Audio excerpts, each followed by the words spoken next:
Enough of that.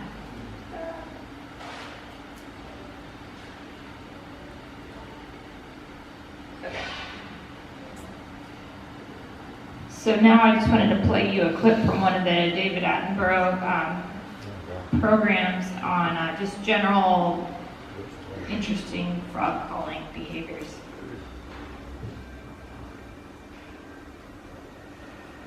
With the coming of darkness, everybody seems to be using sound, and that can be a problem.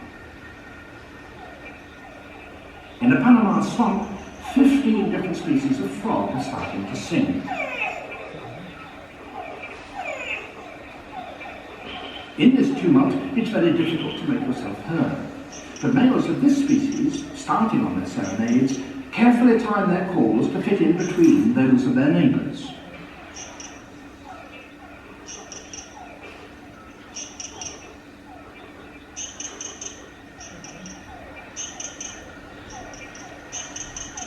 To our ears, the calls may sound continuous, but a female frog is able to select the male with the loudest call and will mate with him.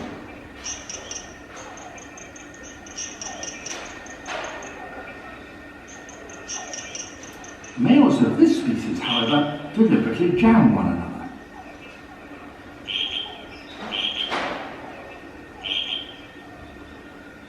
The female pays most attention to the second half of the call. So if a rival starts up nearby, a male deliberately retimes his call so that the first part exactly jams the second crucial part of his neighbours.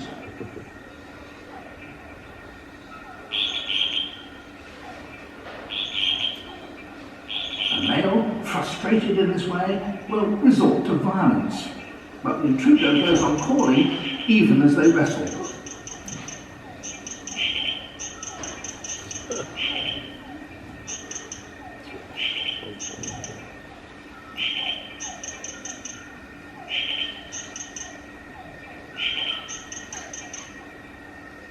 So every evening there is a continuous battle for the supremacy of the airwaves.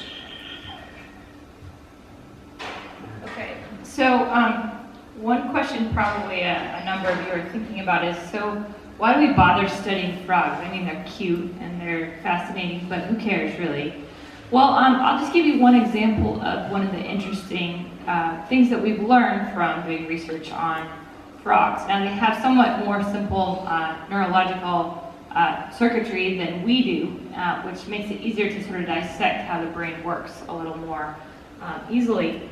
And one thing that we've found, a different researcher, not myself, but one of my colleagues, found by studying frogs, he found within that there's a particular class of auditory midbrain neurons. Now, these are the neurons that process acoustic signals. And there's a particular novel class that he discovered called interval counting neurons. And these are a fascinating set of neurons because what they do is they actually count the number of ticks in the call, or pulses in the call.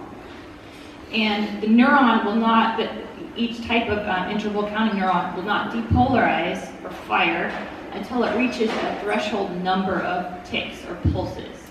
And so it has to have a certain number of pulses in order to fire and send a signal to the brain of the female to make a behavioral response. But also, if those ticks are too far apart, then the neuron starts recounting, it restarts counting over again. And if those ticks are too close together, it counts two pulses as one and miscounts the actual number. And so this should be interesting because of the two main call variables we've been talking about in the system are pulse rate and pulse number, which both directly are relevant to what's going on with these interval counting neurons. Now, I just wanted to show you another fun video about what happens. What's one of the negative consequences of frogs trying to call out in nature? And this is some more fascinating work done by one of the students I was a graduate student with at University of Texas.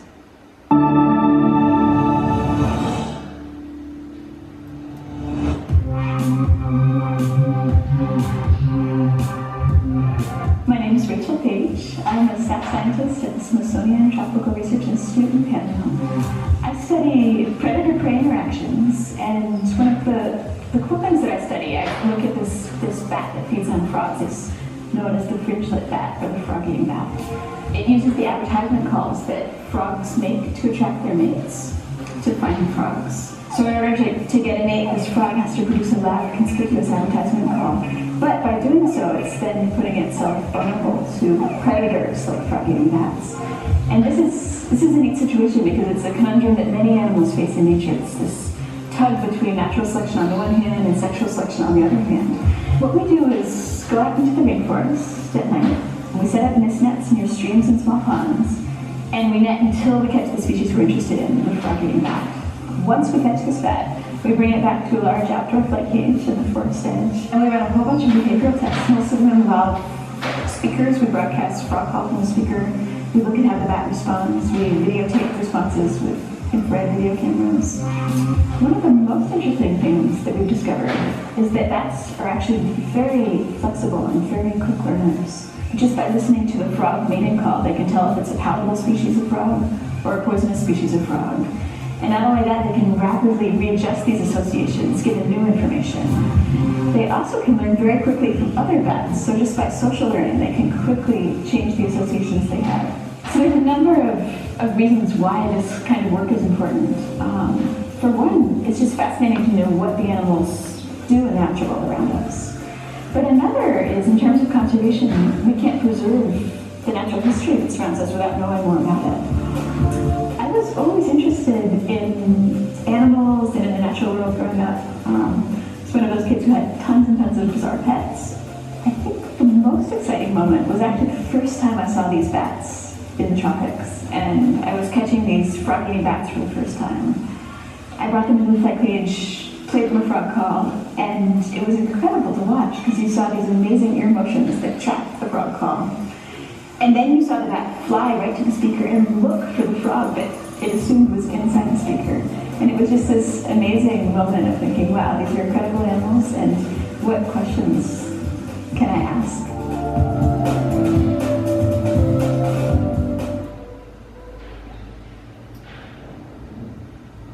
Okay, so how are we doing on time? Do I have time to go into the Ecuador travel log a little bit? Feel free if you need to leave, it's okay, I won't take it personally.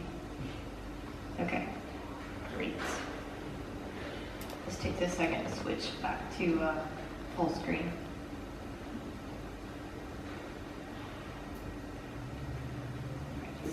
So now I'm going to talk a little about a trip we made to Ecuador in 2008.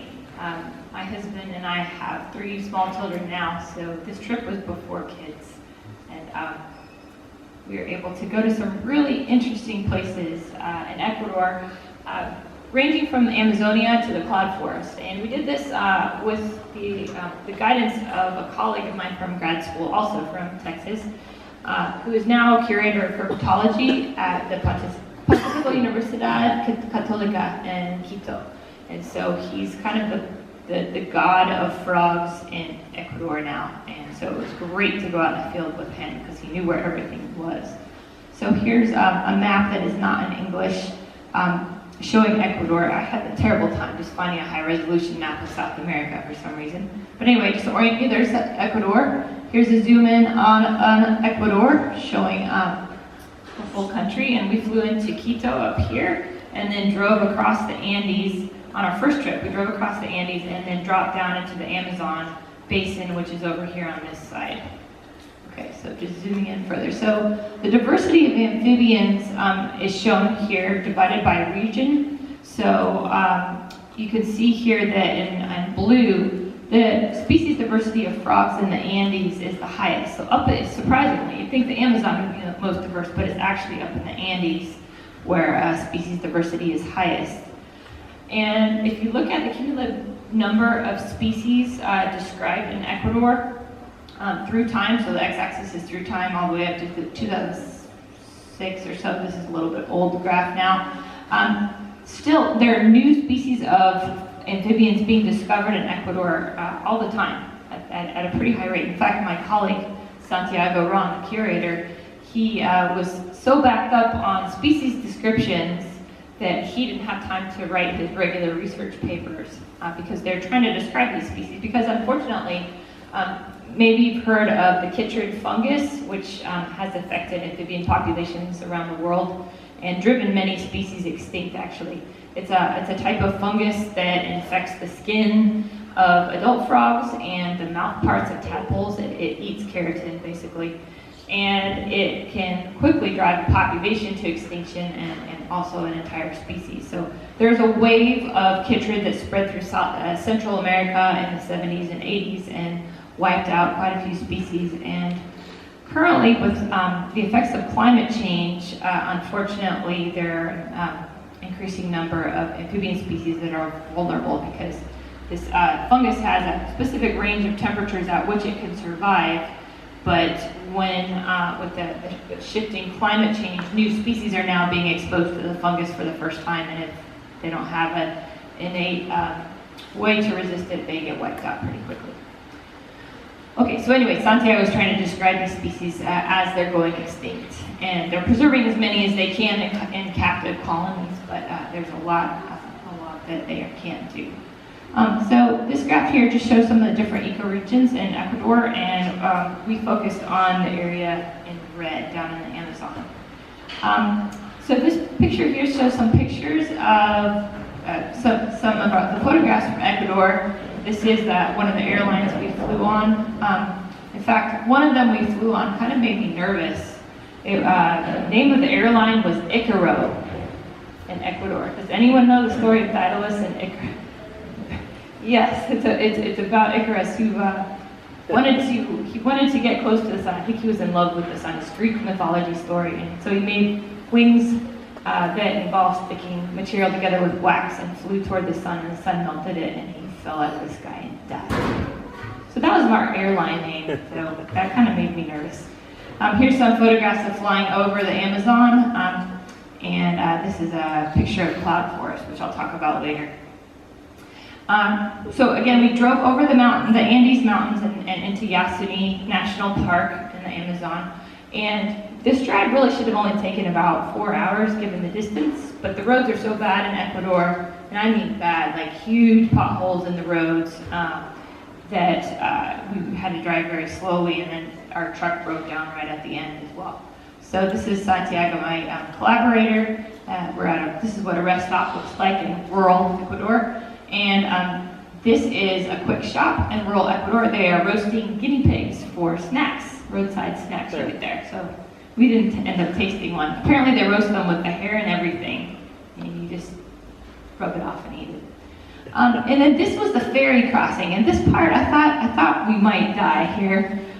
They have these little narrow ferries, and they pack it completely full with cars. And the boat proceeds to sink until they keep you in the car. So you're in the car, and the boat's so narrow you cannot open a door, and you might be able to climb out a window if you start to sink, but you literally are at eye level with a flooded river, and they float you across. So I found that fairly scary, but that was only the second scariest thing that happened in Ecuador. This is what the Amazon looks like. Here's a beautiful river system down here, and the big mountains and a giant tree. This is a person here for perspective, and that's me wandering through the rainforest. And here's a map of Yasuni National Park. If you ever have a chance to go to Ecuador, I strongly recommend going to this park. It has, I think it was in the hundreds of species of frogs, I think, at this national park. It's just amazing. And here's, they have this really great research station there that's more like a resort. It's the fanciest, nicest research station I've ever stayed at, and I've stayed at a lot. But this is where the researchers stay when they're doing hardcore field work with air conditioning in their rooms. And there's a cafeteria that feeds you so you don't have to cook. And this is me looking off of a deck here. Actually, one of the nights I came up this deck for dinner, and there was a tarantula, a big hairy black tarantula the size of a dinner plate, on the wall right next to the door into the cafeteria. And so I'm a biologist, and I study behavior. I'm interested in behaviors. I like to think of myself as a behavioral biologist as well. And so, of course, what does a behavioral biologist do to a big, hairy, scary spider? You poke it, right? And all the tarantulas I've encountered in the past in pet stores, etc., move like this, right? Very slowly. This thing went and then jumped off the deck of the second floor and flew to the ground and ran off into the darkness. It was scary. I had no idea they could move that quickly. Okay, here's another photograph of the station, and what you see down there is a tapir. Now, this area out in Yosemite, there's still people that live out in the bush, native people, and they feed on bush meat. And what happened in this case is that the mother had been shot for bush meat, and then they realized there was a baby, so the members of this tribe brought the baby into the research station to be raised as sort of a tame animal. So here's some more pictures of the tapir. They're just the neatest animals. This guy's about this tall, and apparently they're related to like rhinos and horses and such. So, and every day when you came out for breakfast, it would beg because it knew that you probably had leftover fruit from breakfast, and it loved to eat our extra fruit. Okay, so what we would do every day at night is go out looking for animals. Okay, so picture yourself deep in the Amazonian rainforest, no lights, no noise, just trails and animals calling. And so here are some of the lizards that we found. These were little water lizards, also with very strange behaviors. I'm used to lizards running around in the dirt, maybe running up a tree a little bit. These guys, when you approach them, they jump into a fast-flowing stream and swim away. They're just bizarre. Here's some other animals that we saw. These are a couple of geckos on top, a female and a male of the same species. And this is a cat-eyed snake here, and an anolis lizard. That's the dewlap of the lizard. They use these throat flaps to signal to each other. And different species have different color patterns and flapping patterns so that species can tell each other apart. But the males use those dewlaps to assert their dominance and attract females. Here are some of the frogs that we found. This is a really interesting toad with big crests over its eyes. These guys are all in the tree frog family, different members. They call this the clown tree frog. I think they're one of the most photogenic animals I've ever seen. These ones actually seem intelligent because when you're photographing them, they'll actually turn their head and look at the camera and then cock it like, huh? They're curious about what's going on. It was just really fun.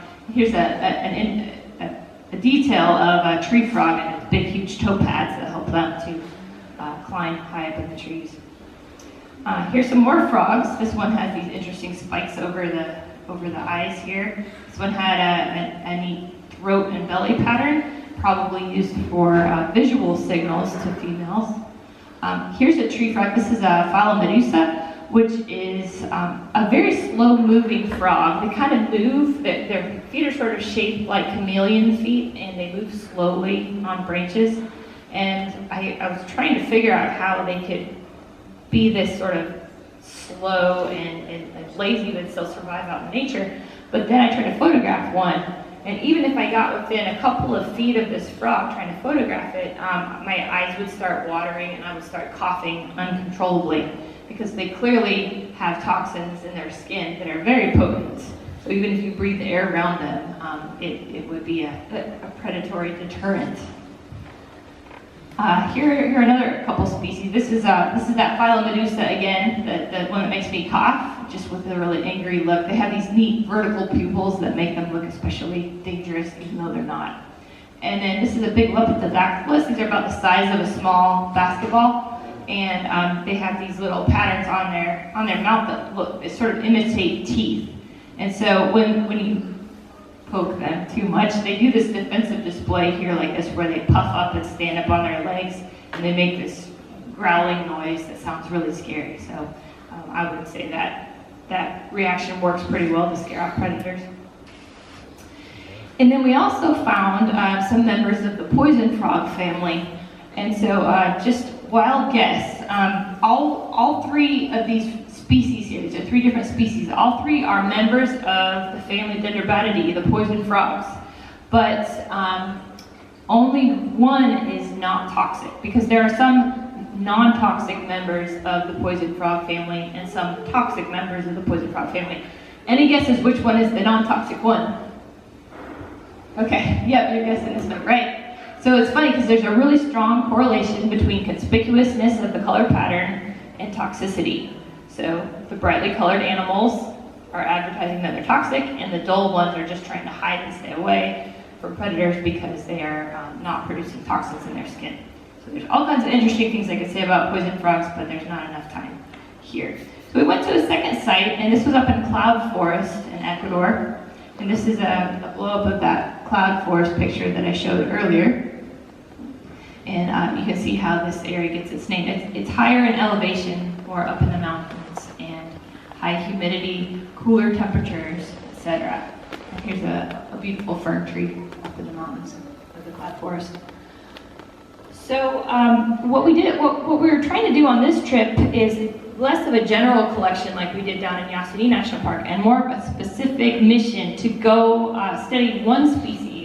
This is a member of the genus Atelopus, which is one of those genera that's been highly affected by the chytrid fungus, and the populations have been knocked way back, and some species have gone extinct completely. Atelopus are really neat animals because they come in almost every color of the rainbow, sort of like the poison frog group does.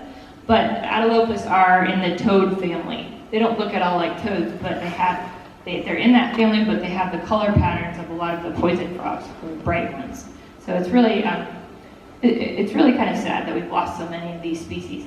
So I don't know if you can see in this photograph, but that is me climbing a waterfall.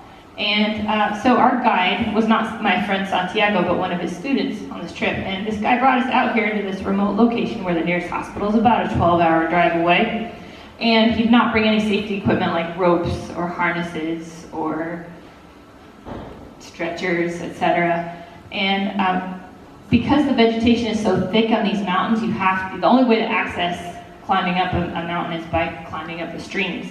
So here we are climbing up a waterfall using some random stick that's not even attached to anything, and hoping that we don't fall and break our leg or our neck because it's too isolated to get help. And so this actually doesn't look that difficult, but it was really hard to get that far because these rocks here are covered in slime, so very, very slippery. So we did get up the waterfall finally, and this is the three of us doing field work. So my husband Alan is right here, there's me, and there's our guide. And what we were doing here is surveying in the streams for tadpoles of the Atelopus frog that we were looking for. And then we were also looking around on the vegetation along the stream to try to spot one or more of these frogs. And these frogs are diurnal, which means they come out and they call during the day and they feed during the day. And so we're hoping to be able to spot them on the couple of days that we spent in this area. And so I guess I'm kind of spoiling the story here, but this is Santiago, my colleague, the curator in Ecuador, amphibian boss, and he has a machete here that he's using to cut through bush. And then, yes, we did eventually find some frogs. I'll show you here in a minute. This is Alan with a sterile swab and a tube. He's actually has an animal in his hand, and he's swabbing it with the sterile swab so that he can take a sample that we can take back to the lab and screen to see if that animal is infected with the chytrid fungus. And then this is me photographing a frog in the stream. Okay, this is what we found. This is the species we were looking for. This is the Atelopus species, and the reason I'm not giving it its full name is because this was an undescribed species at the time of our trip. I think Santiago has since described it, but I don't remember the name. So we were very excited to find an adult. And we found a mating pair actually in the stream. So this is an amplex pair with the male here and the female here. And frogs almost universally have external fertilization. And so when the female is ready to lay eggs, she'll pick a male that's calling. They'll go into amplexus like this, and then she'll lay her eggs, and the male will fertilize them as she lays them in the water. Here's what each frog has a unique belly pattern. So we photographed the bellies of every frog we found, and we're able to match them with previous records from the stream to see who was surviving and who was not. And then here's just another picture of one of the adults. So it was very fun to see these frogs. Okay, so just to sum up, I could basically go on and on and on, showing you fun videos and telling you stories about adventures that I've had with frogs, and showing you adventures that my colleagues have had as well. But I hope I've convinced you today that frogs are not only interesting, but there are really good reasons to study them, because we can learn a lot about the environment, for example, the chytrid fungus, which is an emerging infectious disease. That is relevant to frogs, but we have emerging infectious diseases in humans, and so we can use information we learn from frogs in this way for trying to understand human health. I've mentioned some about the neurobiology of frogs and how, because they have somewhat simpler systems than we do, it can be easier to sort of disentangle what's going on in the brain. And there are many other reasons. A lot of people think of frogs as the canary in the mine in terms of environmental conditions, because frogs absorb everything through their skin. They're very sensitive to chemicals in the environment. And so I know I've been to areas in North America where people are using heavily using fertilizers and pesticides, say on cotton fields, and there are no frogs. Like, it's dead silent when you go out in those fields at night, and there should be frogs calling. And you know exactly what's happened, because the toxins in the environment have wiped out the frogs at different stages of their life cycle. So anyway, if you have any questions, I'm happy to take them, but thank you for your attention.